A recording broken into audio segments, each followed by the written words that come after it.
Very important subject of improving health care and lowering costs, and thanks to all of our witnesses for the time that you've put into, the extra time you put into educating Congress and preparing for this.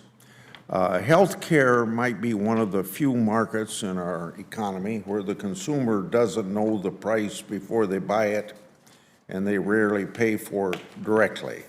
Yet Americans spend more than $4.3 trillion annually on health care. Our spending has more than tripled as a percentage of gross domestic product since 1960. Growing health care costs don't just strain Americans' pocketbooks, they also are key drivers of widening budget deficits and the federal government's unsustainable fiscal outlook. And it's not clear that we're getting our money's worth for all that spending. Major health care programs spending eats up 32% of federal revenue today, and it will be 45% of revenue by mid-century. Our healthcare system has plenty of waste and inefficiencies that need fixing. Increasing transparency and competition, fighting fraud, and getting rid of red tape are some key areas to start with. You should know what something costs before you buy it. That's common sense for any consumer. That transparency is what we need. Until recently, we didn't apply sunshine to healthcare prices. I'm glad hospitals and health plans are now required to report their pricing data, but I'm not sure that it's in consumer-friendly ways in which it's put out, and may not be as effective as it was intended to be. More transparency should also be applied to pharmacy benefit managers, a very opaque middle people between pharmaceutical companies and the consumer. And I think this would lower patient and taxpayer prescription drug costs. Another way to lower healthcare costs is to ensure taxpayer dollars are being used wisely. Last year alone, our federal major healthcare programs lost over $130 billion to what we refer to around here as fraud, waste, and abuse. I'm the author of a major and more recent update to the federal government's most powerful tool in fighting fraud, the False Claims Act. And since I got that adopted in 1986, we have seen the federal government recover more than $72 billion lost to fraud and save billions more by deterring would-be fraudsters. We should also be reducing unnecessary red tape and administrative burden.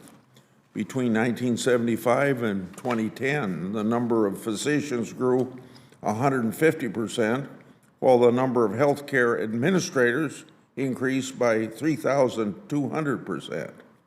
This administrative growth is driven by regulations which take more compliance time and financial resources away from patient care.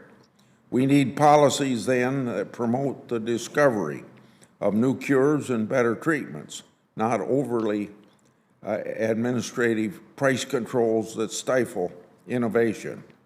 I worked for 5 years to allow the sale of over-the-counter hearing aids with Senator Warren of Massachusetts. Today, consumers can buy a pair of high-quality and safe hearing aids at $3,000 less compared to a year ago. I also support improving value in our healthcare system, but we need to accurately account for what's working and what's not working. Recently, the Congressional Budget Office found that the Center for Medicare and Medicaid Innovation, a program created with the goal of lowering costs, did not lower Medicare costs.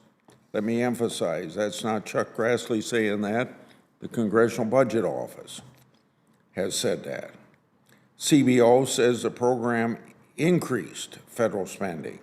I invited CBO to this hearing and look forward to learning about their analysis today.